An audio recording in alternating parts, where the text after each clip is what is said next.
મારું નામ સચિન છે અને હું એક ખૂબ જ ગરીબ પરિવારથી છું. ગરીબી પણ એવી જે માણસના હાડકામાંથી પણ જીવ નિચોડી લે છે. મારા પપ્પા મહેનત મજૂરી કરતા હતા અને તેનાથી જ અમારા ભાઈ બહેનોનો ઉછેર કરતા હતા. મારે 5 બહેનો હતી અને હું તેમનો એકનો એક ભાઈ હતો. હું મારી બહેનોમાં 3જા નંબર પર હતો. મારાથી મોટી 2 બહેનો હતી અને 3 નાની. આખા પરિવારની જવાબદારી ઉપાડવી હવે પપ્પાના એકલાની વાત નહોતી રહી. પપ્પા સવારે નીકળી જતા અને રાત પડે ત્યાં સુધી મહેનત મજૂરી કરતા હતા. ત્યારે અમારા ઘરનો ચૂલો બળતો હતો. ક્યારેક ક્યારેક તો એવું પણ થતું કે અમે પાણી પીને જ સૂઈ જતા. આ જ ગરીબીની વચ્ચે મેં ખૂબ જ મુશ્કેલીથી મેટ્રિક સુધી અભ્યાસ કર્યો હતો. મને અભ્યાસનો ખૂબ જ શોખ હતો. હું ઈચ્છતો હતો કે હું સ્કૂલે જાઉં, મારી પાસે પણ નવું બેગ અને ચોપડીઓ હોય. પરંતુ આ બધું અમારા માટે શક્ય નહોતું. જે દિવસે મારું મેટ્રિકનું રિઝલ્ટ આવ્યું, હું ખુશી ખુશી ઘરમાં દાખલ થયો. મારા હાથમાં રિપોર્ટ કાર્ડ હતો અને હું દોડીને પપ્પા પાસે ગયો. પપ્પા જુઓ, હું પાસ થઈ ગયો છું અને માર્ક્સ પણ ખૂબ જ સારા આવ્યા છે. હવે હું આગળ ભણવા માગું છું. પપ્પા, જે હજી કામ પરથી પાછા આવ્યા જ હતા અને ખૂબ જ થાકેલા હતા, મારી વાત સાંભળીને તેમણે ગુસ્સાથી મારી તરફ જોયું અને કહ્યું, આગળ ભણવું છે? ફીસ કોણ તારો બાપ ભરશે?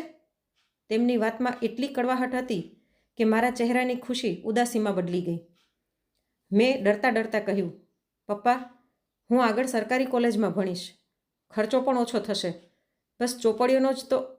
અરે બસ કર સચિન. પપ્પાએ હાથના ઈશારાથી મને ચૂપ કરાવી નાખ્યો હતો. જોઈ નથી રહ્યો ઘરની હાલત? તારી 5 બહેનો બેઠી છે, 2 જવાન થઈ ગઈ છે, તેમના લગ્ન પણ કરવાના છે. રૂપિયા ભેગા કરું કે તને આગળ ભણાવું? આજ સુધી ભણી લીધું તે ઘણું છે. હવે તારે મારો સાથ દેવો જોઈએ. આ સાંભળીને મારી આંખોમાં આંસુ આવી ગયા હતા. પણ પપ્પા, હું કંઈક બનવા માંગુ છું. હું મોટો માણસ બનીશ તો બધી મુશ્કેલીઓ હલ કરી નાખીશ. પપ્પા હસવા લાગ્યા. મોટો માણસ? આપણે ગરીબ લોકો છીએ. આપણે સપના પણ આપણી ઓકાત અનુસાર જોવા જોઈએ. કાલથી તું મારી સાથે નહીં આવે, પણ મેં બજારમાં રઘુ મોચીથી વાત કરી લીધી છે. કાલથી તું તેની દુકાન પર બેસીશ અને બૂટ ચપ્પલ સાંધવા, ટાંકા કેમ લેવા એ કામ શીખીશ. આ શબ્દો મારા માટે કોઈ બોમ્બ ધમાકાથી ઓછા નહોતા. મોચી? પણ હું તો ઓફિસર બનવાના સપના જોઈ રહ્યો હતો. પપ્પા, હું મોચી નહીં બનું, હું આગળ ભણીશ. મેં પહેલી વખત પપ્પાની સામે બોલવાની હિંમત કરી. પપ્પાએ એ જ સમયે પોતાનું ચપ્પલ ઉતાર્યું અને મને માર્યું. ચપ્પલ સીધું મારા મોઢા પર લાગ્યું હતું. સામે જીપ ચલાવે છે? તારા બાપ સામે? અહીં ખાવા માટે ફાફા પડે છે અને આને ઓફિસર બનવું છે. કાલે સવારે ચૂપચાપથી રઘુની દુકાન પર પહોંચી જજે, નહીતર આ ઘરમાં તારા માટે કોઈ જગ્યા નથી અને ના એક કોળિયો ખાવા માટે મળશે. મારી મમ્મી રસોડાના દરવાજા પર ઊભી ચૂપચાપ આંસુ વહાવી રહી હતી. તે કંઈ બોલી નહોતી શકતી, કેમ કે પપ્પાના ગુસ્સા સામે બોલવું આગમાં કૂદવા બરાબર હતું. મેં મારું રિઝલ્ટ છાતીએ લગાડ્યું અને ખૂણામાં જઈને રડવા લાગ્યો. આગલી સવારે ઉગેલો સૂરજ મારા માટે આશાની કિરણ નહીં, પરંતુ ઉદાસીની ખબર લઈને ઉગ્યો. પપ્પા મને ધરાર પોતાની સાથે લઈ ગયા. બજારની ગંદકી અને સાંકડી ગલીઓથી પસાર થતાં અમે એક નાનકડી જૂની દુકાનની સામે ઊભા રહ્યા. ત્યાં ચામડા અને ગ્લુની તેજ વાસ ફેલાયેલી હતી. એક આધેડ વયનો માણસ, જેના કપડાં મેલા હતા અને હાથ ઉપર કાળા ડાઘા હતા, બૂટ સીવી રહ્યો હતો. રઘુભાઈ, આ મારો છોકરો સચિન. પપ્પાએ તેમને મારા વિશે કહ્યું. આજથી આ તમારા હવાલે. આનું દિમાગ ભણવાના ચક્કરમાં ખરાબ થઈ ગયું છે. જરાક આને હુનર શીખડાવો, જેથી 2 રૂપિયા કમાઈને ઘરમાં આપી શકે. રઘુભાઈએ માથું ઉપાડીને મારી તરફ જોયું અને હસ્યા. તેમના દાંત તાંબા જેવા પીળા થઈ ગયા હતા. આવી જા બેટા, બેસી જા. ચિંતા ના કરતો. એવો કારીગર બનાવીશ કે લોકો તારા હાથના ટાંકાના વખાણ કરશે. ઓફિસર બનીને શું કરીશ? સાચી કમાણી તો હુનરમાં છે. મેં મારા મન પર પથ્થર રાખીને ત્યાં પડેલી એક નાનકડી પેટી સંભાળી. મારી સામે જૂના તૂટેલા બૂટના ઢગલા હતા. આ જ હવે મારી કિસ્મત હતી. મારા સ્કૂલના મિત્રો કોલેજમાં જઈ રહ્યા હશે અને હું અહીં લોકોના પગની ધૂળમાં ગંદા થયેલા બૂટ ચપ્પલની મરામત કરીશ. પહેલો દિવસ મારા માટે નરક જેવો હતો. મારા નાજુક હાથોમાં સોય વાગતી હતી. દોરો ખેંચતા આંગળીઓમાં ચીરા પડી જતા હતા. તો રઘુ કાકા મને ખીજાઈ પણ લેતા અને સમજાવતા પણ. અરે ધ્યાનથી, આ સોય છે, કોઈ પેન નથી જે પ્રેમથી ચાલશે. જોર લગાડ, જોર. રઘુ કાકાનો અવાજ મારા કાનોમાં ગૂંજતો રહ્યો. સાંજે જ્યારે હું ઘરે પાછો આવ્યો તો મારી આંગળીઓ સોજી ગઈ હતી અને કપડામાંથી અજીબ ચામડાની વાસ આવી રહી હતી. પપ્પાએ મારું ખીચું ચેક કર્યું. આજે કંઈ મળ્યું નથી? ના પપ્પા, તેમણે કહ્યું, હજી તો શીખી રહ્યો છે. જ્યારે કામ આવડી જશે ત્યારે મજૂરી આપીશ. પપ્પાએ નફરતથી મારી તરફ મોઢું બગાડ્યું. ચાલ, કંઈ વાંધો નહીં, જલ્દી શીખી લેજે તો રૂપિયા પણ આવશે.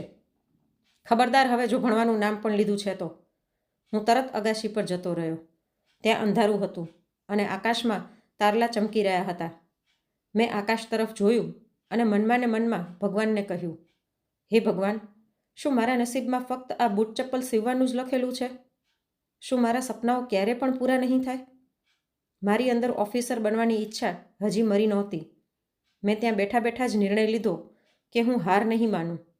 જો પપ્પા મને સ્કૂલે નહીં જવા દે તો કંઈ વાંધો નહીં, હું મારો રસ્તો જાતે બનાવીશ. થોડા દિવસો આમ જ પસાર થઈ ગયા. હું રોજ દુકાન પર જતો, આખો દિવસ બૂટ ચપ્પલની ધૂળ ફાંકતો, ખરી ખોટી સાંભળતો અને રાત્રે થાકીને સૂઈ જતો. પણ મારા દિમાગમાં એક પ્લાન બની રહ્યો હતો. એક દિવસ દુકાન પર એક સ્કૂલનો વિદ્યાર્થી પોતાના બૂટ સંધાવા માટે આવ્યો. તેના હાથમાં અંગ્રેજીની ચોપડી હતી. મેં ખૂબ જ સારી રીતે તે ચોપડીને જોઈ અને કહ્યું, ભાઈ, શું તમે આ ચોપડી થોડી વાર માટે મને દેખાડશો? મેં ડરતા ડરતા પૂછ્યું. તે છોકરાએ પહેલાં તો અજીબ નજરોથી મારા મેલા કપડાને જોયા, પછી ચોપડી મારી તરફ કરી. મેં ચોપડી ખોલી તો મને એવું લાગ્યું જાણે હું મારી દુનિયામાં પાછો આવી ગયો છું. ત્યારે રઘુ કાકાનો જોરદાર અવાજ આવ્યો, સચિન, કામ પર ધ્યાન દે. ચોપડીઓ વાંચવાનો શોખ હજી પણ ગયો નથી તારો? ઘરાકનો ટાઈમ ખરાબ કરી રહ્યો છે કારણ વગર. આ સાંભળતા જ મેં જલ્દીથી ચોપડી પાછી આપી દીધી અને બૂટ સીવવા લાગ્યો. પણ તે દિવસે મને સમજાઈ ગયું હતું કે મારે શું કરવાનું છે. મેં નક્કી કરી લીધું હતું કે પરિસ્થિતિ સામે હાર નહીં માનું. આ બૂટ ચપ્પલની દુકાન મારું લક્ષ્ય સ્થાન નથી, આ ફક્ત એક પડાવ છે. આગલા દિવસે રૂટીન મુજબ હું દુકાન પર થોડો વહેલો પહોંચી ગયો હતો. દુકાન હજી બંધ હતી અને રઘુ કાકા તાળું ખોલી રહ્યા હતા. મેં આગળ વધીને તેમના હાથમાંથી તાળું લીધું અને શટર ઊંચું ઉપાડ્યું. રઘુ કાકાએ હેરાનીથી મારી તરફ જોયું અને બોલ્યા, અરે વાહ સચિન, આજે તો ખૂબ જ સ્ફૂર્તિથી કામ કરી રહ્યો છે. કાલે તો તારો ચહેરો લટકેલો હતો, જાણે કોઈએ જબરદસ્તી બેસાડી દીધો હોય, અને આજે સવાર સવારમાં વહેલો દુકાને આવી ગયો. બધું બરાબર તો છે ને? મેં સાફ સફાઈ કરવાની સાવરણી હાથમાં પકડી અને હિંમત ભેગી કરીને બોલ્યો, કાકા, મારે તમારી સાથે એક જરૂરી વાત કરવી હતી. કાકા પોતાના ગલ્લા પર બેસી ગયા હતા અને ઓજારો વ્યવસ્થિત રાખી રહ્યા હતા. તેમણે કહ્યું, બોલ, શું વાત છે? ક્યાંક રજા તો નથી જોઈતી ને? હમણાં તો આવ્યો છે તું. હું તેમની પાસે ગયો અને ધીમા અવાજમાં કહ્યું, ના, છુટ્ટી તો નથી જોઈતી. વાત એમ છે કે હું ઈચ્છું છું કે દુકાનના ટાઈમ કરતાં 1-2 કલાક વધારે કામ કરું, અથવા લંચના ટાઈમમાં પણ કામ કરું. તો શું તમે મને આ કામના થોડા અલગથી વધારે રૂપિયા આપશો? રઘુ કાકાના હાથ અટકી ગયા. તેમણે તીખી નજરોથી મને ઘૂરીને જોયો. કેમ? તારા પપ્પા તો રોજ સાંજે આવીને મારી પાસેથી મજૂરીનો 1-1 રૂપિયો વસૂલ કરી લે છે. તારે અલગથી રૂપિયા શું કામે જોઈએ? ક્યાંક કોઈ ખોટા ચક્કરમાં તો નથી પડી ગયો ને તું? ક્યાંક જુગાર નથી રમવા લાગ્યો ને? આ સાંભળીને મારું હૃદય જોરથી ધબકવા લાગ્યું.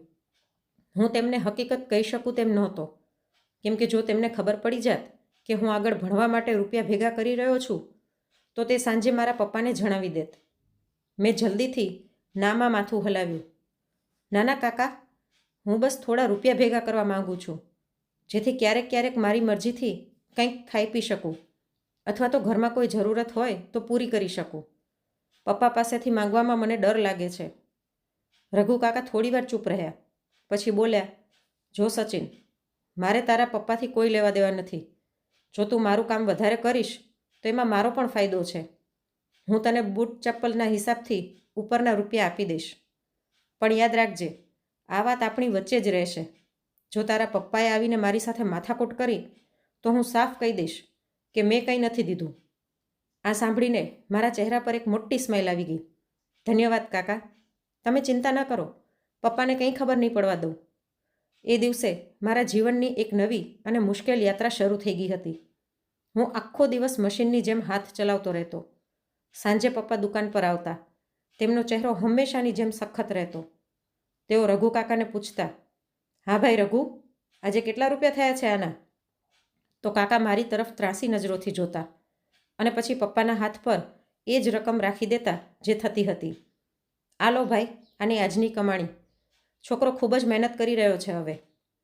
પૈસા હાથમાં આવતા જ પપ્પા મારી તરફ જોઈને કહેતા, ચાલ હવે સીધું ઘરે જવાનું છે, જ્યાં તે રખડવાનું નથી. હું માથું નમાવીને તેમની પાછળ ચાલી નીકળતો. મારા પોતાના ખિસ્સામાં છુપાવેલા તે થોડા સિક્કા મને દુનિયાની સૌથી મોટી કમાણીનો અનુભવ કરાવતા હતા. આ મારી ચોરી હતી, પોતાના જ બાપથી. પરંતુ આ ચોરી મારા ભવિષ્યને સારું બનાવવા માટે હતી. થોડા અઠવાડિયાની મહેનત પછી મારી પાસે એટલા રૂપિયા જમા થઈ ગયા હતા કે હું પસ્તીવાળા પાસે જઈ શકું. મારા મેલા કપડાં અને ફાટેલા ચપ્પલ જોઈને પસ્તીવાળા કાકાએ નફરતથી કહ્યું, અરે એ છોકરા, હટ પાછળ, આ કોઈ રમવાની જગ્યા નથી, જા પોતાનું કામ કર. મેં મુઠ્ઠીમાં દબાવેલા થોડા સિક્કા તેમના કાઉન્ટર પર રાખ્યા અને વિનંતી કરી, કાકા, મારે રમવા માટે નહીં પણ ભણવા માટે ચોપડીઓ જોઈએ. કોલેજના પહેલા વર્ષની જૂની ચોપડીઓ મળી જાય, ભલે ફાટેલી જ કેમ ન હોય. તે કાકાએ સિક્કા તરફ જોયું અને પછી મારી તરફ જોયું. તેમનો વ્યવહાર થોડોક નરમ થયો. તેઓ બોલ્યા કે ત્યાં જોઈ લે, જો કંઈક કામનું તને મળી જાય તો. હું તરત જ પાગલોની જેમ તે ઢગલા પર તૂટી પડ્યો. જૂની પસ્તી અને ચોપડીઓમાં હું શોધવા લાગ્યો. મને મારા કામની અમુક ચોપડીઓ મળી ગઈ. મેં તે ચોપડીઓને એવી રીતે ઉપાડી જાણે તે હીરા મોતી હોય. તે ચોપડીઓના અમુક પેજ ફાટેલા હતા, પરંતુ વાંચી શકાય એમ હતી. મેં ખુશી ખુશી તે ચોપડીઓ ખરીદી લીધી અને મારા શર્ટની અંદર છુપાવી લીધી. ઘરે પહોંચીને સૌથી મોટી મુશ્કેલી એ હતી કે હવે આ ચોપડીઓને સંતાડું ક્યાં? અમારું ઘર નાનકડું હતું. 2 રૂમ હતા, જ્યાં અમે બધા ભાઈ બહેન અને મમ્મી પપ્પા રહેતા હતા.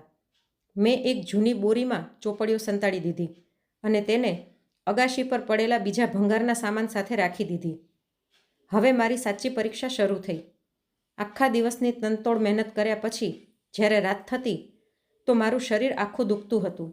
આંખો નીંદરથી ભારી થતી હતી, પરંતુ મારી અંદરનો જુસ્સો મને સૂવા દેતો નહોતો. જ્યારે બધા લોકો સૂઈ જતા અને પપ્પાના નસકોરાનો અવાજ ગૂંજવા લાગતો તો હું ચૂપચાપ ઉપર જતો, પોતાની ચોપડીઓ કાઢતો અને મીણબત્તી સળગાવીને વાંચતો. એક રાત્રે હું જ્યારે વાંચી રહ્યો હતો ત્યારે અચાનક સીડીઓથી કોઈના પગલાંનો અવાજ સંભળાયો. મારું હૃદય જોરથી ધબકવા લાગ્યું. જો આ પપ્પા હશે તો તેઓ મારા હાડકાં તોડી નાખશે અને મને ખૂબ જ મારશે. સાથે જ મારી ચોપડીઓ પણ સળગાવી દેશે. મેં જલ્દીથી ફૂંક મારીને મીણબત્તી ઓલવી નાખી અને ત્યાં જ બોરીની બાજુમાં આડો પડીને સૂવાનું નાટક કરવા લાગ્યો. પગલાંનો અવાજ મને નજીક આવતો લાગ્યો અને પછી અટકી ગયો. કોઈનો પડછાયો મારી ઉપર પડતો મને મહેસૂસ થયો. મેં ડરના કારણે આંખો બંધ કરેલી હતી. પછી એક નરમ હાથ મારા માથા પર ફર્યો. તે મારી મમ્મીનો હાથ હતો. સચિન, મમ્મીનો અવાજ મારા કાનમાં પડ્યો. તું હજી સૂતો નથી બેટા? મેં ધીરેથી આંખો ખોલી. મમ્મીના ચહેરા પર ચિંતા દેખાઈ રહી હતી. હું ઊભો થઈને બેસી ગયો. મમ્મી, તું જાગી રહી છો? મમ્મીએ મારી બાજુમાં રાખેલી ચોપડીઓની બોરી પર હાથ રાખ્યો. તેને બધું સમજાઈ ગયું હતું. તે મારી નજીક બેઠી અને હળવા અવાજમાં બોલી, બેટા, શું કામે તારા નાનકડા જીવને આટલો હેરાન કરી રહ્યો છે? તારા પપ્પાને ખબર પડી જશે તો ખૂબ જ મુશ્કેલી થશે. આમ પણ આખો દિવસ તું આટલો થાકી જાય છે અને રાત્રે પણ આરામ નહીં કરે તો બીમાર થઈ જઈશ. મેં મમ્મીનો હાથ પકડી લીધો. મમ્મી, જો હું સૂઈ ગયો ને તો મારા સપનાઓ પણ સૂઈ જશે. મને ભણવા દો. હું વાયદો કરું છું કે પપ્પાને ખબર નહીં પડવા દઉં. મમ્મીની આંખોમાં આંસુ આવી ગયા. તેણે પોતાની સાડીના પાલવની ગાંઠ ખોલી અને તેમાં સંતાડેલા 100 રૂપિયા કાઢીને મારા હાથ પર મૂકી દીધા. અચ્છા, આ રાખી લે. શાકભાજીમાંથી મેં થોડા થોડા બચાવીને ભેગા કર્યા હતા. તને કામ આવશે. કદાચ ક્યારેક પેન કે નોટ કંઈક ખરીદવી પડી જાય. એ રાત્રે મારી મમ્મીની પ્રાર્થના અને તે અમુક રૂપિયાએ મારા ઈરાદાને ચટ્ટાન બનાવી દીધા હતા. મેં નક્કી કરી લીધું કે ભલે પપ્પાનો ડર હોય કે પછી ગરીબીની દિવાલ, હું આ દિવાલને પાર કરીને જ દમ લઈશ. પણ મને નહોતી ખબર કે દિવાલની પેલે પાર મારા જીવનનો સૌથી મોટો ઝટકો મારી રાહ જોઈ રહ્યો હતો. સમય તેજ ગતિએ આગળ વધતો જતો હતો. દિવસ આખો ચામડા અને ગ્લૂની વાસમાં ગુજરતો અને રાત ચોપડીઓની દુનિયામાં. મારી નીંદર ખરાબ થઈ ગઈ હતી, પણ તે જાગેલી આંખોમાં જે સપના હતા તે મને થાકવા દેતા નહોતા. એક રાત્રે ખૂબ જ વધારે ગરમી પડી રહી હતી. અગાસી ઉપર પણ હવા બંધ હતી અને બફારો એટલો હતો કે શ્વાસ લેવું પણ મુશ્કેલ થઈ રહ્યું હતું. હું ગંજી પહેરીને પરસેવાથી ભીનો થયેલો મીણબત્તીની સામે વાંકો વળીને ગણિતનો એક મુશ્કેલ સવાલ હલ કરી રહ્યો હતો. મારું ધ્યાન પૂરી રીતે ચોપડીઓમાં હતું. આસપાસની દુનિયાથી મારે કોઈ લેવા દેવા નહોતું. કદાચ એ જ ધ્યાને મને માત આપી દીધી. અચાનકથી મારી પાછળ એક ભારી પગલાંની આહટ સંભળાણી. એનાથી પહેલાં કે હું ચોપડીઓ સંતાડી શકું, એક જોરદાર લાત મારી પીઠ પર લાગી હતી. હું સીધો મારી ચોપડી પર પડી ગયો અને મીણબત્તી પડીને ઓલવાઈ ગઈ અને અંધારું છવાઈ ગયું. આ શું નાટક કરી રાખ્યું છે તે? પપ્પાનો ગરજતો અવાજ રાતના સન્નાટાને તોડી રહ્યો હતો. મારું કાળજું મોઢા સુધી આવી ગયું હતું. હું ધ્રુજતા હાથે માચીસ શોધવા લાગ્યો, જેથી મીણબત્તીને ફરીવાર સળગાવી શકું. પછી જેવો જ પ્રકાશ થયો, મેં જોયું કે પપ્પા ગુસ્સાથી ભરેલા સામે ઊભા હતા અને તેમની આંખો અંગારા જેવી ગરમ હતી. મેં તને ના પાડી હતી ને? મેં કહ્યું હતું ને કે આ બેકારની વસ્તુઓને છોડી દે? પપ્પાએ નીચે નમીને મારી ચોપડી ઉપાડી અને તેને જોરથી જમીન પર પછાડી. મારી ચોપડીના જૂના પેપર વિખેરાઈ ગયા. પપ્પા, હું ફક્ત ભણી રહ્યો હતો. મારો વાંક શું છે? મેં રડતા રડતા કહ્યું. હું મારું કામ પણ તો પૂરું કરું છું ને. તમારા માટે રૂપિયા પણ લઈ આવું છું. તો પછી તમને મારા ભણવાથી તકલીફ શું છે? તકલીફ એ છે કે તારું દિમાગ ખરાબ થઈ રહ્યું છે. પપ્પાએ મને કોલરથી પકડીને ઊભો કરતા કહ્યું. આ જૂની ચોપડીઓ વાંચીને શું તું ઓફિસર બની જઈશ? પોતાની હાલત જોઈ છે તે? એક મોચીનો દીકરો છે તું, મોચીનો. જો આટલું ધ્યાન પોતાના કામ પર આપ્યું હોત ને તો આજે ડબલ રૂપિયા કમાઈ રહ્યો હોત. પણ નહીં, તારે તો નવાબ બનવું છે ખૂબ જ જલ્દી, નહીં? ના પપ્પા, મારા સપના એ નથી કે હું આખી જિંદગી લોકોના ફાટેલા જૂના બૂટ ચપ્પલ સીવતો રહું. મેં પહેલી વખત પપ્પાની આંખોમાં આંખો નાખીને વાત કરી હતી. હું ઓફિસર બનવા માંગુ છું. હું આ ગરીબીમાંથી બહાર નીકળવા માંગુ છું. પપ્પાએ એક જોરદાર થપ્પડ મારા મોઢા પર મારી દીધી. મારા કાનમાં સન સન થવા લાગ્યું હતું. સાંભળો જરાક આની વાતો. પપ્પાએ હસીને મમ્મીને અવાજ દીધો. અરે સચિનની માં, જરાક જો પોતાના લાડલા દીકરાના સપના. આ સાહેબ ઓફિસર બનવા માંગે છે. આપણા જેવા ગરીબ 2 ટાઈમનું જમવાનું ભેગું કરી લે ને એ જ મોટી વાત હોય છે. અને આ આકાશમાંથી તારા તોડવાની વાતો કરી રહ્યો છે. મમ્મી પણ ગભરાઈને ઉઠી ગઈ અને દોડીને મારી પાસે આવી ગઈ હતી. તેણે મને પોતાના ગળે લગાડી લીધો. શું કામે મારી રહ્યા છો મારા દીકરાને? વાંચી જ તો રહ્યો છે, કોઈ ચોરી તો નથી કરી રહ્યો ને? માએ રડતા રડતા પપ્પાને કહ્યું. પપ્પાએ ગુસ્સામાં વિખેરાયેલી ચોપડીઓને ઠોકર મારી. આ ભણવાનું નહીં, બરબાદી છે. આનું ધ્યાન કામમાં નથી લાગી રહ્યું, કેમ કે એના દિમાગમાં આ ચોપડીઓ ઘૂસી ગઈ છે. સાંભળી લે સચિન, આ તારી છેલ્લી વોર્નિંગ છે. કાલે સવારે બધી રદ્દી ભેગી કરીને પસ્તીવાળાને વેચી આવજે. મને ઘરમાં એક પણ કાગળનો ટુકડો દેખાવો ન જોઈએ. અને જો તે ફરીવાર ભણવાનું નામ પણ લીધું તો દુકાનેથી પણ ઉઠાડી લઈશ અને ઘરમાંથી પણ કાઢી મૂકીશ. આટલું કહીને પપ્પા ગુસ્સાથી નીચે જતા રહ્યા. અગાસીમાં ફરી એક વખત નીરવ શાંતિ પ્રસરી ગઈ, પરંતુ આ શાંતિ ખૂબ જ ભારી હતી. મેં જમીન પર વિખેરાયેલા મારી ચોપડીઓના પન્ના ભેગા કર્યા. મારી આંખોમાંથી ટપકતા આંસુ શબ્દોને ધૂંધળા કરી રહ્યા હતા, જે મારી જિંદગી બદલી શકવાના હતા.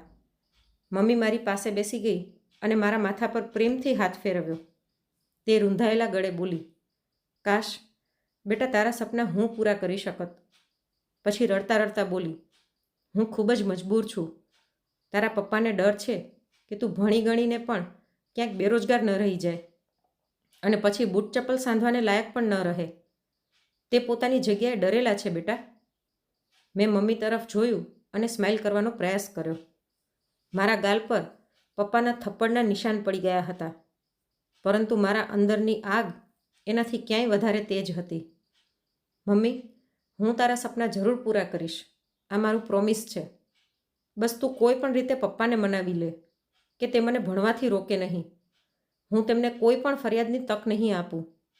હું દુકાને હજી વધારે કામ કરીશ હું રાત્રે સૂઈશ નહીં, પણ મારાથી મારી ચોપડીઓ ના છીનવી લો મમ્મી. મમ્મીએ મને ગળે લગાવી લીધો. તારા પપ્પાનું કામ છે બોલવાનું, તું એમને બોલવા દે. તું તારે ભણતો રહે. ઉપરવાળો તને ખૂબ જ સફળતા આપશે. હું સંભાળી લઈશ એમને. તું બસ પોતાની ચોપડીઓ વેચતો નહીં. મમ્મીની આ વાતોએ મારા ભાંગી પડેલા ઈરાદાઓને ફરીથી જોડી દીધા હતા. એ રાત્રે હું સૂતો નહીં, પરંતુ સવાર થવાની રાહ જોતો રહ્યો. મેં નક્કી કરી લીધું હતું કે હું પપ્પાની સામે ક્યારે પણ વાંચીશ નહીં, પરંતુ હું ભણવાનું નહીં મૂકું. આગલા દિવસે મેં મારી ચોપડીઓ બોરીમાંથી કાઢી અને દુકાને લઈ જવાનો નિર્ણય કર્યો. દુકાનની છત પર એક જૂનું લાકડાનું બોક્સ પડેલું હતું, જ્યાં વધારાના ચામડા રાખેલા હતા. મેં વિચાર્યું કે એ જગ્યા મારી ચોપડીઓ માટે ઠીક રહેશે. સવારે જ્યારે હું બોરી ખભા પર રાખીને નીકળવા લાગ્યો તો પપ્પાએ ઘૂરીને જોયું અને કહ્યું, ક્યાં લઈ જઈ રહ્યો છે આ કચરો? મેં ખોટું કહ્યું કે રદ્દીવાળા પાસે લઈ જઈ રહ્યો છું. પપ્પા, તમે કહ્યું હતું ને કે આને વેચી નાખજે. બસ વેચવા જઈ રહ્યો છું. પપ્પાના ચહેરા પર એક જીત ભરેલી સ્માઇલ આવી ગઈ. શાબાશ, હવે આવ્યો ને લાઈન પર. ચાલ જા, વેચી આવ આને, અને જે પણ રૂપિયા મળે તેનાથી ઘર માટે શાક ખરીદીને લઈ આવજે. ઓફિસરનું ભૂત ઉતરી જશે તો રૂપિયા કમાવાનું શીખી જઈશ. હું ભારી પગલે ઘરની બહાર નીકળ્યો. મારું મન રડી રહ્યું હતું કે હું મારા પપ્પાથી ખોટું બોલી રહ્યો છું, પરંતુ સાચું બોલવાની કિંમત મારા ઉજ્જવળ ભવિષ્યનું ખૂન હતી. હું રદ્દીની દુકાન તરફ જવાને બદલે સીધો રઘુ કાકાની દુકાન તરફ ગયો. રસ્તામાં લોકો મને અજીબ નજરોથી જોઈ રહ્યા હતા. કદાચ રાતના પપ્પાની રાડોનો અવાજ આસપડોશવાળાએ પણ સાંભળી લીધો હતો. નુક્કડ પર ઊભેલા અમુક છોકરાઓ, જે મારા બચપનના સાથી હતા, મને જોઈને હસવા લાગ્યા. આ જુઓ, ઓફિસર જઈ રહ્યો છે. એકે અવાજ દીધો કે સાંભળ્યું છે કે રાતના ઓફિસર સાહેબની ખૂબ પીટાઈ થઈ છે. કેમ, બની ગયો કમિશનર? મેં માથું નીચે કરી લીધું અને ચૂપચાપ પોતાના રસ્તા પર ચાલતો રહ્યો. દુકાન પહોંચીને મેં જલ્દીથી ચોપડીઓ લાકડાના બોક્સમાં છુપાવી અને તેની ઉપર જૂના ચામડાના ટુકડા નાખી દીધા. હવે અમારી જિંદગીનો નવો અધ્યાય શરૂ થવાનો હતો. દિવસના કામ, બપોરના ટાઈમે છુપાઈને ભણવાનું અને રાત્રે દિમાગમાં તે બધું ભણવાનું યાદ કરવાનું. આ મુશ્કેલ હતું, ખૂબ જ મુશ્કેલ, પરંતુ અશક્ય નહોતું. હજી મેં દુકાન ખોલી જ હતી કે એક સરકારી ગાડી દુકાનની સામે આવીને ઊભી રહી. તેમાંથી એક સૂટ બૂટ પહેરેલો વ્યક્તિ ઉતર્યો. તેની પ્રતિભામાં એક અજીબ રૂઆબ હતો. રઘુ કાકા જલ્દીથી ઊભા થઈ ગયા. જી સાહેબ, હુકમ કરો. તેમણે હાથ જોડી લીધા હતા. તો તે ઓફિસરે મારી તરફ જોયું. હું ખૂણામાં બેઠો બૂટ સાફ કરી રહ્યો હતો. તેમની નજરોમાં એક સવાલ હતો. આ છોકરો કોણ છે? ઓફિસરે મારી તરફ ઇશારો કર્યો. આ સચિન છે સાહેબ, હું તેને કામ શીખવાડી રહ્યો છું, કાકાએ જવાબ આપ્યો. ઓફિસર મારી પાસે આવ્યા અને વાંકા વળીને મારી આંખોમાં જોયું. બેટા, તું એ જ છે ને જેણે મેટ્રિકમાં આખા બોર્ડમાં નંબર લાવ્યો હતો? સ્કૂલમાં હેડમાસ્ટર કહી રહ્યા હતા. ઓફિસરના શબ્દ સાંભળીને મારા હાથમાંથી બૂટ નીચે પડી ગયું. મારું હૃદય જોરથી ધબકવા લાગ્યું. મને લાગ્યું કે ધબકારા બહાર સુધી સંભળાઈ રહ્યા હશે. મેં નીચી નજરોથી આજુબાજુ જોયું.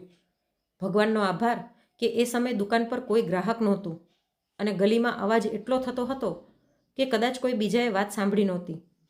રઘુ કાકા દૂરથી ક્યારેક મને જોતા, ક્યારેક ઓફિસરને. હું જલ્દીથી પોતાની જગ્યાએથી ઊભો થયો અને તે ઓફિસર સામે હાથ જોડીને કહ્યું, સાહેબ પ્લીઝ ધીરે બોલો. જો મારા પપ્પા અથવા તો પછી કોઈ મોહલ્લાવાળાએ સાંભળી લીધું તો ખૂબ જ ખરાબ થશે. હું તમને પગે લાગુ છું. આ વાત કોઈને ન કહેતા કે હું બોર્ડમાં નંબર લાવ્યો હતો, કે હું ભણું છું. ઓફિસર મારા આ રિએક્શન પર અવાક રહી ગયા. તેમણે કદાચ વિચાર્યું હતું કે હું ખુશીથી ઉછળી પડીશ અથવા તો ઇનામ માંગીશ, પરંતુ અહીં તો હું મારી સફળતાને કોઈ ગુનાની જેમ છુપાવી રહ્યો હતો. તેમણે કહ્યું, પરંતુ બેટા, આ તો ખુશીની વાત છે ને. તે તો મોટી મોટી સ્કૂલના બાળકોને પણ પાછળ છોડી દીધા છે. તારો ફોટો તો છાપામાં આવવો જોઈએ. ના સાહેબ, મારી ખુશી એમાં જ છે કે આ વાત ગુપ્ત રહે. મારા પપ્પાને અભ્યાસથી સખત નફરત છે. તેઓ સમજે છે કે આ બધું બેકારની વાતો છે.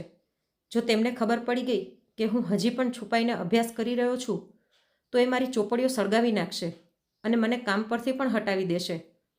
હું તમને વિનંતી કરું છું કે આ વાતને અહીં જ ખતમ કરી નાખો. ઓફિસરે એક ઊંડો શ્વાસ લીધો અને મારી આંખોમાં છુપાયેલી લાચારીને વાંચી લીધી. તેમણે મારા ખભા પર હાથ રાખ્યો અને બોલ્યા, અજીબ છોકરો છે તું સચિન. લોકો તો સફળતાના ઢોલ પીટતા ફરે છે અને તું આને છુપાવી રહ્યો છે. પણ જો તું ઈચ્છે છે તો હું ચૂપ રહીશ, પરંતુ યાદ રાખજે, તું એક હીરો છે, હીરો. કોલસાની ખાણમાં પણ છુપાઈ નથી શકવાનો. તે ઓફિસર જતા રહ્યા, પરંતુ જતાં જતાં મારી અંદર એક નવી આશા જગાડતા ગયા હતા. મને વિશ્વાસ થઈ ગયો હતો કે મારો રસ્તો ઠીક છે. રઘુ કાકાએ મને ઘૂરીને જોયો અને કહ્યું, શું ખીચડી પકાવી રહ્યો છે? શું કહી રહ્યો હતો તે? મેં જલ્દીથી બહાનું બનાવી નાખ્યું. કંઈ નહીં કાકા, તે પૂછી રહ્યા હતા કે અહીં કોઈ જૂની ચોપડીઓની દુકાન છે શું? બસ તેમને એ જ કહી રહ્યો હતો. રઘુ કાકાએ પોતાના ખભા ઊંચક્યા અને પોતાના કામમાં લાગી ગયા. એ દિવસ પછીથી મારો જુસ્સો હજી વધારે વધી ગયો. મેં ઇન્ટરમીડિયેટ પછી BAની ચોપડીઓ પણ એવી જ રીતે રદ્દીવાળા પાસેથી ખરીદી અને ચોરી છુપે પોતાનો અભ્યાસ ચાલુ રાખ્યો. સમય પસાર થતો રહ્યો. દિવસો મહિનામાં અને મહિના વર્ષોમાં બદલતા ગયા. મારું જીવન 2 ભાગમાં વહેંચાઈ ગયું હતું. દિવસના પ્રકાશમાં એક મેલો ઘેલો મોચી અને રાતના અંધારામાં અભ્યાસનો તરસ્યો વિદ્યાર્થી. અમારા ઘરમાં લાઇટ ન હોવાના કારણે હું રાત્રે મીણબત્તી સળગાવીને વાંચતો હતો. ઉનાળાની રાતોમાં જ્યારે બધા અગાસી પર સૂતા તો હું નીચે રૂમમાં બફારા અને ગરમીમાં બેસીને વાંચતો હતો કે પ્રકાશ બહાર ન જાય. પરંતુ ક્યારેક ક્યારેક જ્યારે થાકીને લોથપોથ થઈ જતો તો ત્યાં જ ચોપડી પર માથું રાખીને સૂઈ જતો. એક રાત્રે હું રૂટીનની જેમ ભણી રહ્યો હતો કે મીણબત્તી પડી ગઈ અને મારા શર્ટના ખૂણામાં આગ લાગી ગઈ. હું હડબડાઈને ઊભો થયો અને જલ્દીથી આગ ઓલવી, પરંતુ આ ભાગાદોડીમાં ખુરશી પડવાના અવાજથી પપ્પાની આંખ ખુલી ગઈ. તે હડબડાટતા નીચે આવ્યા. કોણ છે નીચે? ચોર છે? મેં જલ્દીથી મારી ચોપડીઓ સંતાડી અને સૂઈ ગયો. પપ્પાએ આવીને જોયું તો હું સૂવાનું નાટક કરવા લાગ્યો. તે થોડીવાર ત્યાં જ ઊભા રહ્યા અને પછી મને લાત મારીને જગાડ્યો. શું કરી રહ્યો હતો? અહીંથી અવાજ આવ્યો મને, અને આ કંઈક બળવાની વાસ આવી રહી છે. મેં ડરતા ડરતા કહ્યું, કંઈ નહીં પપ્પા, કદાચ ઉંદર હતો, હું તેને ભગાડી રહ્યો હતો. પપ્પાએ શંકા ભરેલી નજરોથી જોયું અને પછી જોરથી રાડ પાડીને બોલ્યા, મને બેવકૂફ ના સમજતું. ફરીથી એ જ ચોપડીઓવાળું નાટક કરી રહ્યો છે ને? મેં કહ્યું હતું ને કે જો તું સુધર્યો નહીં તો તારા ટાંટિયા તોડી નાખીશ. આખો મહોલ્લો સૂતો છે અને નવાબ સાહેબ જાગી રહ્યા છે. તારા કારણે મારી નીંદર ખરાબ થાય છે. તે એટલું જોરથી રાડો પાડીને ખીજાઈ રહ્યા હતા કે બાજુવાળા ઘરમાં પણ અવાજ જઈ રહ્યો હતો. રાતના શાંત વાતાવરણમાં તેમનો અવાજ ગૂંજી રહ્યો હતો. પડોશીઓની અગાસીમાંથી ઉધરસ અને વાતોનો અવાજ આવવા લાગ્યો. મને ખૂબ જ શરમ આવવા લાગી હતી. પપ્પાએ મને ખૂબ જ વધારે સંભળાવ્યું, ખૂબ જ ખીજાણા, અને પછી ઉપર જતા રહ્યા. મેં BA BSc પણ આવી રીતે પાસ કરી લીધું. કોઈને કંઈ ખબર પડી નહીં. હવે મારી સામે સૌથી મોટો પહાડ ઊભો હતો. એ લક્ષ્ય જેના માટે મેં આટલા વર્ષો કાંટાવાળા રસ્તા પર પસાર કર્યા હતા. પણ એના માટે ચોપડીઓ મોંઘી હતી અને પરીક્ષાની ફીસ પણ મારી તાકાતની બહાર હતી. મેં રઘુ કાકા સાથે વાત કરી કે હું બપોરે જમીશ નહીં, મને તેના બદલે રૂપિયા આપી દેજો. રઘુ કાકાએ હેરાનીથી પૂછ્યું કે મને ભૂખ નથી લાગતી શું? તો મેં ખોટું કહી દીધું કે મારું પાચન ખરાબ છે, ડૉક્ટરે મને ધ્યાન રાખવાનું કહ્યું છે. આવી રીતે હું રોજ બપોરનું જમવાનું છોડી દેતો. જ્યારે બધા લોકો જમતા તો હું પાણી પીને પેટની આગ ઓલવી લેતો અને દુકાનના પાછળના ભાગમાં બેસીને રદ્દીના કાગળ પર નોટ્સ બનાવતો. ભૂખથી મારું માથું ચકરાવા લાગતું, આંખો આગળ અંધારા આવવા લાગતા. પણ મને પપ્પાની અને આસપડોશવાળાઓની વાતો અને હસી યાદ આવી જતી અને મારો જુસ્સો હજી વધારે ભડકી જતો. મેં એક રૂપિયો જોડ્યો. પોતાના પેટની ભૂખ કાપીને મેં પરીક્ષાની ફી અને અમુક જરૂરી ચોપડીઓની વ્યવસ્થા કરી. ઘરમાં કોઈને ખબર નહોતી કે હું શું કરી રહ્યો છું. મમ્મી ક્યારેક ક્યારેક મારું નબળું સ્વાસ્થ્ય જોઈને રડતી, પણ હું એને દિલાસો આપતો કે બસ થોડા દિવસો હજી, પછી બધું ઠીક થઈ જશે. મેં ફોર્મ જમા કરાવી દીધું અને હવે મારા જીવનની સૌથી મોટી પરીક્ષા શરૂ થવાની હતી. હવે સૌથી અઘરો પ્રશ્ન એ હતો કે પરીક્ષાના દિવસોમાં દુકાનથી છુટ્ટી કઈ રીતે લઉં અને પપ્પાને કઈ રીતે અંધારામાં રાખવામાં આવે, કેમ કે પરીક્ષા સતત ઘણા દિવસો ચાલુ રહેવાની હતી અને જો હું આટલા દિવસો દુકાન પર ન જાત તો રઘુ કાકા પપ્પાને ફરિયાદ કરી દેત. મારે કોઈ એવું બહાનું બનાવવાનું હતું જે મારો જીવ પણ બચાવી શકે. આગલી સવારે હું દુકાન પર પહોંચ્યો તો મારું હૃદય જોર જોરથી ધડકી રહ્યું હતું. રઘુ કાકા બૂટ સીવી રહ્યા હતા. હું હિંમત કરીને તેમની પાસે જઈને બેસી ગયો. મારે તમારી સાથે એક વાત કરવાની હતી. મારા અવાજમાં ગભરાહટ સાફ દેખાઈ રહી હતી. રઘુ કાકાએ મારી તરફ જોયું. હવે શું વાત થઈ ગઈ છે? પહેલાં જ તું અડધો દિવસ ગાયબ રહે છે, હવે ફરીથી છૂટી જોઈએ શું? મેં માથું નમાવી લીધું. કાકા, વાત એમ છે કે મારા એક દૂરના સંબંધીની તબિયત ખૂબ જ ખરાબ છે અને તેમને હોસ્પિટલ લઈ જવાવાળું કોઈ પણ નથી. મારે થોડા દિવસો માટે છુટ્ટી જોઈશે. રઘુ કાકાએ મોઢું બગાડીને કહ્યું, સચિન, તું તો જાણે છે કે કામની કેટલી ભીડ રહે છે. જો તું જતો રહ્યો તો આ બૂટ ચપ્પલનો ઢગલો કોણ પતાવશે? અને તારા પપ્પાને આ બાબતની ખબર છે કે નહીં? મેં તરત કહ્યું કે ના, પપ્પાને મેં કંઈ કીધું નથી. તે તો પોતે એટલા પરેશાન છે. બસ તમારી પરવાનગી જોઈતી હતી. હું વાયદો કરું છું કે હું મોડી રાત સુધી બેસીને કામ ખતમ કરી દઈશ. બસ તમે મારી દિવસની મજૂરી કાપતા નહીં. પપ્પા શંકા કરશે. રઘુ કાકા થોડી વાર માટે ચૂપ રહ્યા. પછી કદાચ તેમને મારા ચહેરા પર દયા આવી ગઈ હતી.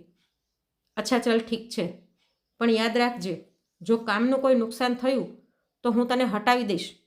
અને હા, મને ખોટું બોલે જરાય પસંદ નથી. જો આ કોઈ બહાનું નીકળ્યું તો મારાથી ખરાબ કોઈ નહીં થાય. મેં મનમાં ને મનમાં ભગવાનનો આભાર માન્યો અને ખોટી કસમ ખાઈ લીધી. મારું દિવસભરનું રૂટીન એક જાસૂસ જેવું થઈ ગયું હતું. સવારે ઘરેથી એ જ મેલા કપડાં પહેરીને નીકળવાનું, હાથમાં ઓજારનો થેલો, જેથી પપ્પાને લાગે કે હું કામ પર જઈ રહ્યો છું. રસ્તામાં જાહેર શૌચાલયમાં જઈને હું મારા કપડાં બદલી લેતો, જે મેં મારા થેલામાં ચોરીથી સંતાડીને રાખ્યા હતા. ત્યાં હું વ્યવસ્થિત માથું ઓળાવી લેતો અને પછી એક વિદ્યાર્થી બનીને પરીક્ષા હોલ પહોંચી જતો. તે પરીક્ષા સેન્ટરનું વાતાવરણ મારા માટે બિલકુલ અજાણ્યું હતું. ત્યાં મોટી મોટી ગાડીઓમાં બધા વિદ્યાર્થીઓ આવી રહ્યા હતા. બધાના હાથમાં મોંઘી મોંઘી ચોપડીઓ અને નોટ્સ હતા. તેમના કપડાં કહી રહ્યા હતા કે તેઓ ખાતા પીતા ઘરેથી છે. હું મારા સાદા એવા કપડામાં પોતાને તે બધાની વચ્ચે એક અજાણ્યા માણસ જેવું અનુભવ કરતો હતો. જ્યારે હું પોતાની સીટ પર બેઠો અને મારી આજુબાજુ પરફ્યુમ છાંટીને ઉમેદવાર આવીને બેઠા તો મને પોતાના હાથ પર લાગેલી ગ્લૂની વાસ મહેસૂસ થવા લાગી. મેં જલ્દી મારા હાથ ટેબલ નીચે છુપાડી લીધા. મારા નખમાં જામી ગયેલી સહી મારી હકીકત દર્શાવી રહી હતી. પછી જેવું જ પેપર મારી સામે આવ્યું, મારો બધો જ ડર ખતમ થઈ ગયો હતો. આ એ જ સવાલ હતા જે મેં રાત્રે જાગી જાગીને પેટની ભૂખ મારીને તૈયાર કર્યા હતા. મારી પેન ચાલવા લાગી તો પછી રોકાવાનું નામ જ ન લીધું. મારી પાસે ખોઈ નાખવા માટે કંઈ નહોતું, પરંતુ મેળવવા માટે આખી દુનિયા હતી. હું લખતો ગયો અહીં સુધી કે મારો હાથ દુખવા લાગ્યો હતો, પણ હું અટક્યો નહીં. હું જાણતો હતો કે આ 3 કલાક મારી જિંદગીના 3 વર્ષોનો નિર્ણય કરશે. પાછા આવવાનો રસ્તો હજી વધારે ખતરનાક રહેતો. હું સેન્ટરથી નીકળીને ભાગતો શૌચાલયમાં જતો. ફરીવાર એ જ મેલા કપડાં પહેરતો અને હાથ પર થોડી માટી લગાડી લેતો, જેથી એવું લાગે કે હું કામ કરીને આવી રહ્યો છું. અને પછી દુકાન પર પહોંચી જતો. રઘુ કાકા મને મોડો આવતો જોઈને બડબડ કરતા, પછી ચૂપચાપ પોતાના કામમાં લાગી જતા. એક દિવસ હું પરીક્ષા દઈને પાછો આવી રહ્યો હતો કે ગલીના વળાંક પર અચાનકથી પપ્પા મારી સામે આવી ગયા. મારો શ્વાસ ત્યાં જ રોકાઈ ગયો. મેં હજી કપડાં પણ બદલ્યા નહોતા અને મારા હાથમાં ચોપડીઓનો થેલો હતો. જો પપ્પાએ મને આ સાફ કપડામાં જોઈ લીધો તો મને ખૂબ જ ખીજાશે. હું વીજળીની ગતિએ એક દિવાલની સાઈડમાં છુપાઈ ગયો. પપ્પા પોતાની ધૂનમાં ચાલતા જતા હતા. તે મારી બાજુમાંથી પસાર થઈ ગયા. ભગવાનનો ખૂબ આભાર કે તેમણે મને જોયો નહોતો. હું દિવાલને ચોંટીને ઊભો ધ્રુજી રહ્યો હતો. આ ચોર સિપાહીનો ખેલ મને ખૂબ જ પરેશાન કરી રહ્યો હતો. પરીક્ષાના દિવસો ખતમ થઈ ગયા. છેલ્લું પેપર દઈને જ્યારે હું હોલમાંથી નીકળ્યો તો મને એક અજીબ બેચેની થવા લાગી. મને નહોતી ખબર કે પરિણામ શું આવશે, પણ મને એ વાતની શાંતિ હતી કે મેં મારાથી થતા બધા જ પ્રયત્નો કરી લીધા હતા. હવે મેં મારું નસીબ ભગવાનના અને તે ચોપડીઓના હવાલે કરી દીધું હતું. હવે ફરીથી એ જ જૂની જિંદગી શરૂ થઈ ગઈ. સવારથી સાંજ સુધી બૂટ ચપ્પલ સીવવા, લોકોની ખરી ખોટી સાંભળવી અને રાત્રે પપ્પાની વઢ સાંભળવી. પણ હવે મારી અંદર એક આશાનો દીપક બળી રહ્યો હતો. મને બસ રિઝલ્ટ આવવાની રાહ હતી. તે દરમિયાન ઘરની પરિસ્થિતિ થોડી ખરાબ થઈ ગઈ. મોંઘવારી વધી રહી હતી અને પપ્પાની તબિયત પણ ખરાબ રહેવા લાગી. તેઓ ઘણી વખત કામથી જલ્દી ઘરે આવી જતા અને હાંફતા રહેતા. એક દિવસ હું દુકાનથી ઘરે આવ્યો તો પપ્પા ખાટલા પર સૂતા હતા. તેમણે મને નજીક બોલાવ્યો અને કહ્યું, સચિન, અહીં બેસ. પપ્પાનો અવાજ ખૂબ જ કમજોર હતો. હું ડરતો ડરતો તેમના પગની બાજુમાં બેસી ગયો. બેટા, હવે હું ગરડો થઈ ગયો છું. મારાથી હવે આટલી મહેનત નથી થતી. તારી બહેનોના લગ્નની ચિંતા મને અંદરથી ખાઈ રહી છે. પપ્પાએ મારી તરફ આશાભરી નજરોથી જોયું. હવે તારે જ આ ઘરનો ભાર ઉપાડવાનો છે, તો કામમાં મન લગાડજે. રઘુ કાકા કહી રહ્યા હતા, તું કામચોર થઈ ગયો છે, કેટલાય દિવસો ગાયબ રહે છે. જો તું આવું જ કરતો રહીશ તો આપણે ભૂખ્યા મરી જઈશું. મારા હૃદય પર જાણે ચાકુ લાગી ગયું હોય. પપ્પાની મજબૂરી અને મારી હકીકત વચ્ચે યુદ્ધ ચાલુ હતું. મેં પપ્પાનો હાથ પકડી લીધો અને કહ્યું, પપ્પા, તમે ચિંતા ના કરો, હું બધું જ સંભાળી લઈશ. હું તમને નિરાશ નહીં થવા દઉં. પપ્પાએ મારો હાથ ઝાટકી નાખ્યો. વાતોથી પેટ નથી ભરાતું સચિન, કરીને દેખાડ. મને ડર છે કે તું ક્યાંક તે ચોપડીઓના ચક્કરમાં પોતાની જિંદગી બરબાદ ન કરી લે. યાદ રાખજે કે જો તે મને દગો આપ્યો તો હું તને ક્યારેય માફ નહીં કરું. પપ્પાના શબ્દો મારા કાનમાં ઓગળેલા પારાની જેમ ઉતરી રહ્યા હતા. મેં તેમને દગો તો આપ્યો હતો, હું તેમનાથી ખોટું પણ બોલ્યો હતો, પરંતુ આ બધું તેમના સારા માટે જ તો હતું. પરંતુ જો હું ફેલ થઈ ગયો તો? આ વિચાર મને અંદરથી જ કંપાવી નાખતો હતો. પરંતુ જો હું ફેલ થઈ ગયો તો ખરેખર પપ્પાનો ગુનેગાર બની જઈશ. રિઝલ્ટ આવવામાં હજી થોડો ટાઈમ બાકી હતો. આ સમય પરીક્ષા કરતાં પણ વધારે કઠણ હતો. દરેક ગુજરતો દિવસ મારા માટે મુશ્કેલ હતો. હું રોજ પ્રાર્થના કરતો, શું એક મૂચીનો દીકરો ખરેખર ઓફિસર બની શકે છે? કે પછી આ ફક્ત ચોપડીઓની વાતો જ હોય છે, હકીકત નહીં? પછી એ દિવસ પણ આવી ગયો જ્યારે પરીક્ષાનું રિઝલ્ટ આવવાનું હતું. હું દુકાન પર બેઠો હતો, પરંતુ મારા હાથ ધ્રુજી રહ્યા હતા. મેં રઘુ કાકા પાસે પેટમાં દુખાવાનું બહાનું કર્યું અને નજીકના ઇન્ટરનેટ કેફે તરફ ભાગ્યો. ત્યાં હાજર છોકરાઓએ મારો રોલ નંબર નાખીને જોયો તો સ્ક્રીન પર એક લિસ્ટ આવી ગયું. મેં પોતાનો શ્વાસ રોકીને તે લિસ્ટમાં પોતાનું નામ શોધવાનું શરૂ કર્યું. મારું નામ ત્યાં હતું. હું પાસ થઈ ગયો હતો. મેં તે પાસ કરી લીધું હતું. હવે મારી ખુશીની કોઈ હદ નહોતી, પરંતુ હું ખુશીથી ઝૂમી નહોતો શકતો. મેં ચૂપચાપ ભગવાનનો આભાર માન્યો અને દુકાન પર પાછો આવી ગયો. રઘુ કાકાએ પૂછ્યું કે શું થયું છે? મેં કહ્યું, બસ દવા લઈ લીધી છે, આરામ આવી જશે. સાંજે જ્યારે હું ઘરે ગયો તો મનમાં થયું કે પપ્પાના પગમાં પડીને જણાવી દઉં કે મેં પહેલો પડાવ પાર કરી લીધો છે. પણ પપ્પાની હાલત જોઈને હું અટકી ગયો. તે ઉધરસ ખાતા ખાટલા પર બેઠા હતા અને તેમના ચહેરા પર પરેશાની સાફ દેખાઈ રહી હતી. તેમણે મને જોતાં જ કહ્યું, સચિન, આજે રાશન માટે રૂપિયા નથી. રઘુ કાકા પાસે થોડા ઉધાર માંગીને લઈ આવ્યો હોત તો? ઘરમાં લોટ પણ ખતમ થઈ ગયો છે. મેં ખીચામાંથી મારી જમા પૂંજી કાઢી, જે મેં ઇન્ટરવ્યૂની તૈયારી માટે બચાવી રાખી હતી. તે ચૂપચાપ પપ્પાના હાથ પર રાખી દીધા. પપ્પાએ હેરાનીથી મારી તરફ જોયું. આ રૂપિયા ક્યાંથી આવ્યા? મેં કહ્યું, રઘુ કાકાએ ખુશ થઈને ઇનામ આપ્યું છે. આજે કામ સારું કર્યું હતું. પપ્પાના ચહેરા પર રાહત આવી ગઈ. ચલો, ભગવાનનો આભાર કે તારું ધ્યાન કામમાં તો લાગ્યું. ભગવાન તને ખૂબ સફળ બનાવે. હવે આગલો પડાવ ઇન્ટરવ્યૂનો હતો. મને ખબર હતી કે એના માટે મારે સૂટની જરૂર પડશે અને મારી પાસે એટલા રૂપિયા નહોતા કે નવું સૂટ સીવડાવી શકું. રવિવારના દિવસે હું ગુજરી બજાર ગયો. ત્યાં જૂના કપડાઓનો ઢગલો હતો. મેં ખૂબ જ શોધ્યું. ત્યારબાદ મને એક કાળો કોટ અને પેન્ટ પસંદ આવ્યું, જે મારી સાઇઝ પ્રમાણેના હતા. જરાક ઘસાઈ ગયેલા હતા, પણ પ્રેસ કર્યા પછી નવા લાગી શકે એમ હતા. તે માસી પાસેથી માથાકૂટ કરીને મેં તે સૂટ ખૂબ જ સસ્તા ભાવમાં ખરીદી લીધું. ઘરે તેને છુપાવવું મુશ્કેલ હતું. મેં તે સૂટ પ્લાસ્ટિકના થેલામાં નાખીને અગાશી પર પાણીની ટાંકીની પાછળ છુપાવી દીધું. રાત્રે જ્યારે બધા સૂઈ ગયા તો મેં તે કાઢ્યું અને પહેરી જોયું. તે મને થોડું ઢીલું થઈ રહ્યું હતું, પણ મેં દોરો લઈને તેને પોતાના માપ પ્રમાણે કરી લીધું. એક મોચી હોવાનો એ ફાયદો તો થયો કે મને સીવવાનું આવડતું હતું. મેં રાતોરાત સૂટને પોતાના માપ પ્રમાણે સેટ કરી લીધું. પછી ઇન્ટરવ્યૂનો દિવસ આવી ગયો. મેં રઘુ કાકાને કહ્યું કે મારે એક સરકારી ઓફિસમાં મારા આધાર કાર્ડની બાબતમાં જવાનું છે, એટલા માટે દુકાને મોડો આવીશ.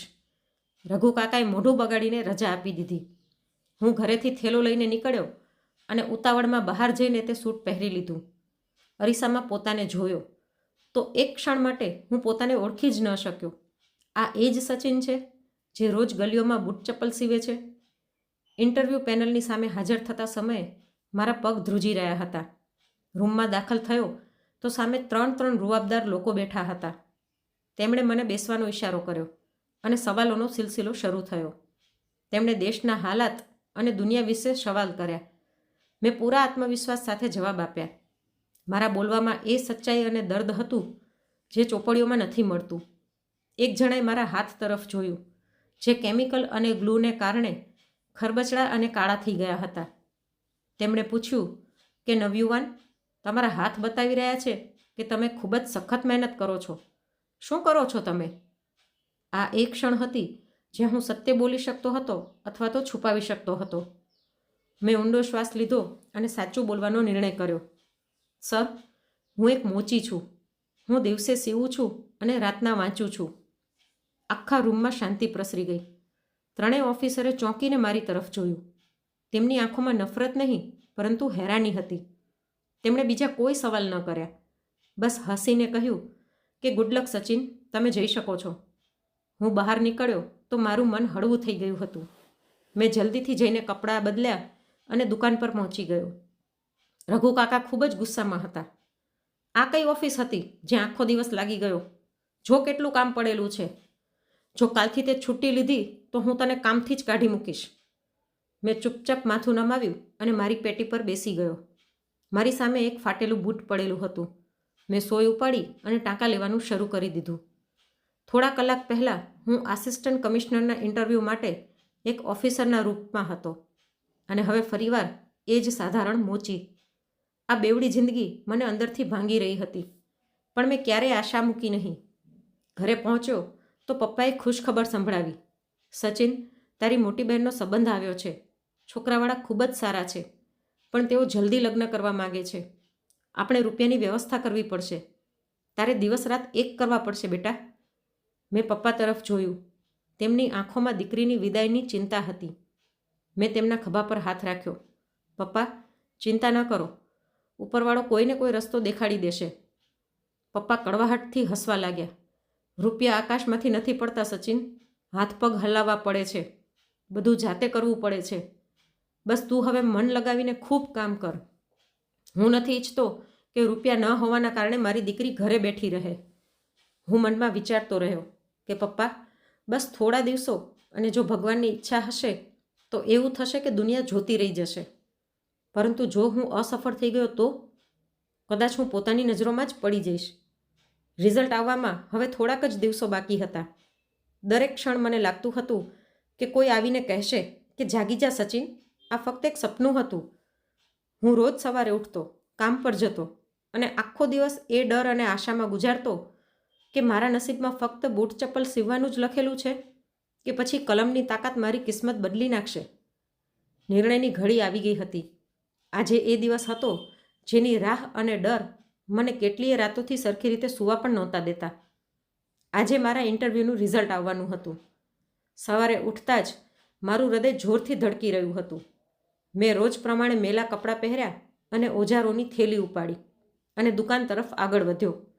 રસ્તામાં થતું હતું કે ગમે તેમ ભાગીને સાયબર કેફે જાઉં અને પોતાની કિસ્મતનો નિર્ણય જોઈ લઉં, પણ ખિસ્સું બિલકુલ ખાલી હતું અને રઘુ કાકા પણ હવે રૂપિયા કદાચ ઉધાર ન આપત. દુકાને પહોંચીને મેં હિંમત ભેગી કરી અને રઘુ કાકાની પાસે ગયો અને કહ્યું કે આજ 1 કલાક માટે જલ્દી જઈ શકું? મારે ખૂબ જ જરૂરી કામ છે. તેમણે મારી તરફ જોઈને સખ્તાઈથી જવાબ આપ્યો, આજે બિલકુલ પણ નહીં સચિન.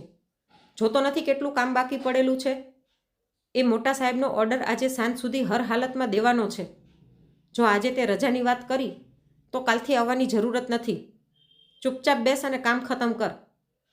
મેં ચૂપચાપ માથું નમાવ્યું. મારી પાસે બીજો વિકલ્પ નહોતો. મેં બૂટ ઉપાડ્યા અને પોતાના કામમાં લાગી ગયો. મારું શરીર દુકાનમાં હતું પણ મારી આત્મા ક્યાંક બીજે હતી. દરેક પસાર થતી ક્ષણ હથોડા વરસાવી રહી હતી. અજીબ લાગી રહ્યું હતું. મારા હાથ ધ્રુજી રહ્યા હતા. શું હું પાસ થઈ ગયો હોઈશ કે નહીં? કે પછી મારી બધી મહેનત ખરાબ થઈ ગઈ હશે? શું હું આખી જિંદગી આવી રીતે બૂટ ચપ્પલ જ સીવતો રહીશ?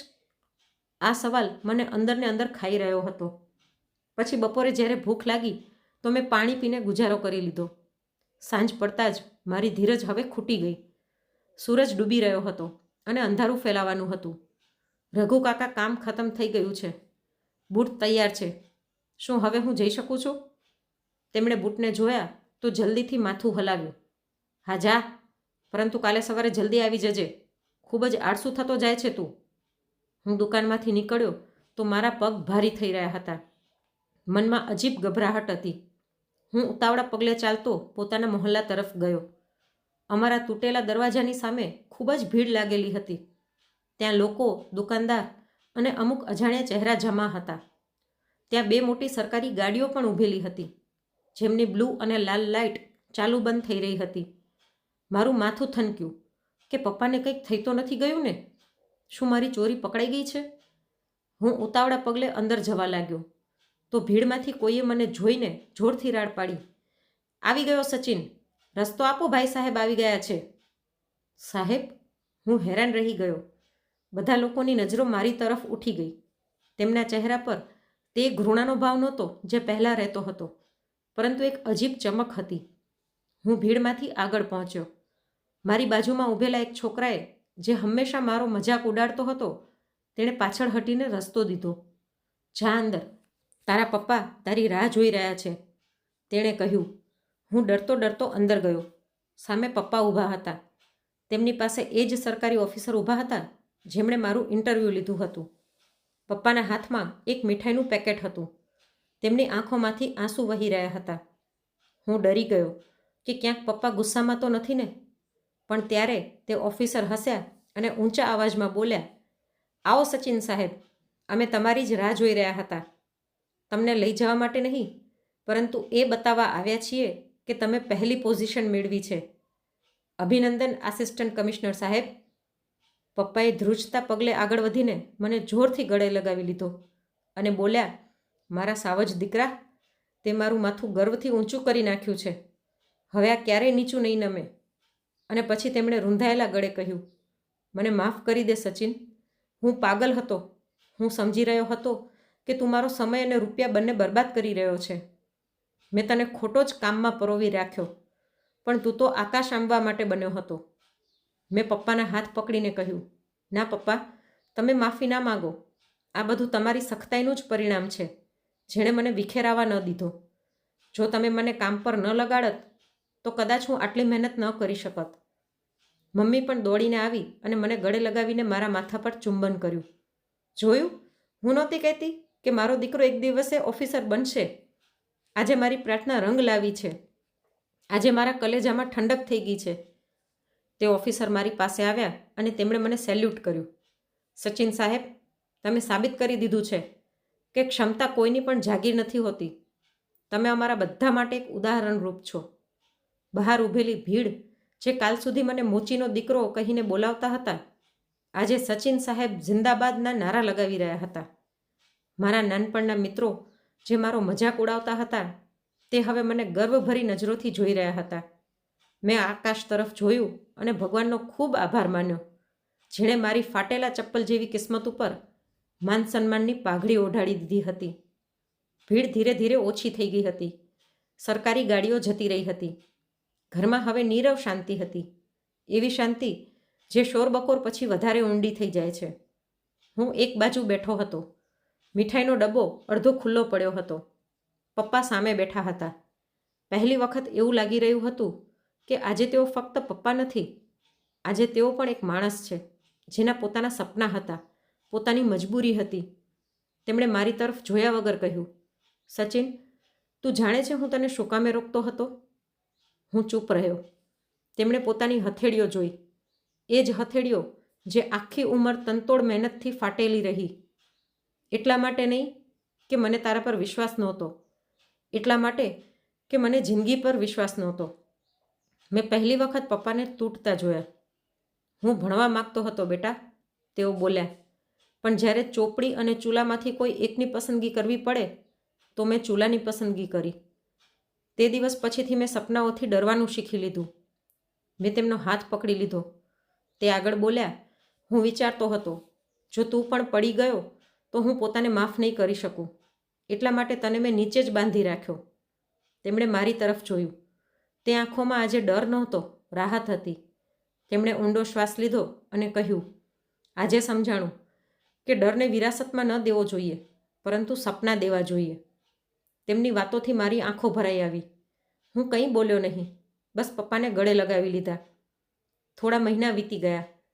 વર્દી પહેરતી વખતે આજે પણ મને મારી આંગળીઓના તે ચીરાઓ યાદ આવે છે. સરકારી ગાડીમાંથી ઉતરીને જ્યારે હું એ જ ગલીમાં પહોંચ્યો તો સમય જાણે પાછો ફરી ગયો. એ જ તૂટેલો રસ્તો, એ જ મોચીની દુકાન, એ જ ચામડાની ગંધ. દુકાનના ખૂણામાં એક બાળક બેઠો હતો, લગભગ 10-12 વર્ષનો હશે. એક હાથમાં સોય, બીજી બાજુ ફાટેલી ચોપડી. તે ચપ્પલ પર ટાંકા લગાવી રહ્યો હતો અને ચોપડીના પન્ના પણ ફેરવી રહ્યો હતો. હું આ જોઈને ઊભો રહી ગયો. તારું નામ શું છે? મેં પૂછ્યું તો તે ગભરાઈ ગયો. સોનું, તેણે ધીરેથી કહ્યું. તું ભણે છે? મેં ફરીવાર પૂછ્યું. તેણે માથું હલાવ્યું. રાત્રે જ્યારે કામ ખતમ થઈ જાય છે ત્યારે ભણું છું. મેં તેની આંખોમાં જોયું, જ્યાં એ જ ભૂખ હતી, એ જ સપનું હતું. મેં મારું કાર્ડ તેની હથેળી પર રાખી દીધું. હવે કાલથી તું સ્કૂલે જઈશ, મેં કહ્યું. તું તારું સપનું ના મૂકતો, બાકી હું જોઈ લઈશ. તે કંઈ બોલ્યો નહીં. બસ પહેલી વખત તેની આંખો ચમકી. ઘરે પાછા આવતી વખતે મને સમજાણું, હું ઓફિસર એટલા માટે નહોતો બન્યો કે ખુરશી મળે. એટલા માટે બન્યો હતો જેથી બીજો કોઈ બાળક ચોપડી અને ચૂલામાંથી કોઈ એકને પસંદ કરવા પર મજબૂર ન બને. આજે પણ જ્યારે કોઈ મોચીને બૂટ સીવતા જોઉં છું તો એક જ પ્રાર્થના નીકળે છે, કાશ તેના દીકરાના હાથોમાં સોય નહીં, કલમ હોય. આવી રીતે સમય ધીરે ધીરે ગુજરતો ગયો. નામની આગળ લાગેલો હોદ્દો હવે લોકોની જીભ પર ચડી ગયો હતો. પરંતુ મારા માટે સૌથી મોટી ઓળખાણ આજે પણ એ જ હતી, મોચીનો દીકરો. ઓફિસની ફાઇલો, મિટિંગો અને નિર્ણયોની વચ્ચે જ્યારે પણ કલમ હાથમાં લઉં છું તો આંગળીઓના તે જૂના ચીરા મને મારા સંઘર્ષના દિવસો યાદ અપાવી દેતા. સોનું હવે રોજ સ્કૂલે જતો હતો. સવારે ખભા ઉપર બેગ રહેતું અને સાંજે એ જ બેગ આશાઓથી ભરાઈ જતું. ક્યારેક ક્યારેક તે દોડીને આવતો અને પોતાની બુક મારી સામે ખોલી નાખતો. સર, આજે માસ્ટરજીએ મારા વખાણ કર્યા, તે હસતો. હું બસ તેના માથા પર હાથ મૂકી દેતો, કેમ કે તે વખાણમાં મારા નાનપણની અધૂરી તાલીઓ પણ સમાયેલી હતી. પપ્પા હવે ઘણી વખત ખાટલા પર બેસીને ગલીના બાળકોને ભણતા જોતા રહેતા. ક્યારેક ક્યારેક કહેતા, સચિન, લાગે છે હવે આ બધા પણ ભણી ગણી જશે. અને હું હસતો. બહેનના લગ્ન પણ સાદગીથી થઈ ગયા. કોઈ દેખાવ નહીં, કોઈ ઉધાર નહીં. પપ્પાની આંખોમાં હવે બોજ નહોતો, ફક્ત રાહત હતી. એક દિવસ ઓફિસથી આવતા સમયે હું ફરીવાર એ જ દુકાનની સામે ઊભો રહ્યો, જ્યાં ક્યારેક મારી આખી દુનિયા સમાયેલી હતી. રઘુ કાકા હજી પણ ત્યાં જ હતા. મને જોતા જ ઊભા થઈ ગયા. તેમની આંખોમાં આજે અફસોસ નહોતો. સચિન, તેમણે ધીમેથી કહ્યું, મને માફ કરી દેજે, હું તને ઓળખી ન શક્યો. હું તેમને પગે લાગ્યો. અરે ના કાકા, તમે જ તો મને મહેનત શીખડાવી હતી, હું બોલ્યો. જો આ દુકાન ન હોત તો કદાચ તે ખુરશી પણ ન મળી હોત. તેમણે કંઈ કહ્યું નહીં, બસ તેમની આંખો ભીંજાઈ ગઈ. પછી જ્યારે સાંજે ઘરે આવ્યો તો પપ્પા દરવાજા પર ઊભા હતા. તેમણે આકાશ તરફ જોયું અને બોલ્યા, જો બેટા, આજે મને મારા ગરીબ હોવાનું કોઈ દુઃખ નથી. મેં પણ ઉપર જોયું. આકાશ એવું જ હતું, ખુલ્લું અને સાફ. હું સમજી ગયો હતો, ભાગ્ય બદલવા માટે જગ્યા નહીં, જુસ્સો જોઈએ. અને જ્યારે જુસ્સો સાચો હોય તો ફાટેલા ચપ્પલમાંથી પણ સન્માનની રાહ બનાવી શકાય છે. આ વાર્તા અહીં જ પૂરી નથી થતી. આ દરેક એ બાળકથી શરૂ થાય છે જે અંધારામાં બેસીને પ્રકાશના સપના જુએ છે. અને જો કોઈ પૂછે કે મોચીનો દીકરો ઓફિસર બની શકે છે કે નહીં, તો જવાબ બસ એટલો જ છે, હા. જો તે હાર માનવાનું ન શીખે તો જરૂર બની શકે છે. હવે એટલો અંદાજો થઈ ગયો હતો કે જ્યારે મનમાં જોશ હોય તો વ્યક્તિ જે કરવાનું નક્કી કરી લે તે કરી શકે છે. મિત્રો, આશા કરું છું તમને મારી આ વાર્તા પસંદ આવી હશે. જો વાર્તા ગમી હોય તો લાઈક કરી વધુમાં વધુ શેર કરજો. અને આવી જ અવનવી વાર્તા સાંભળવા ચેનલને સબસ્ક્રાઈબ જરૂરથી કરજો.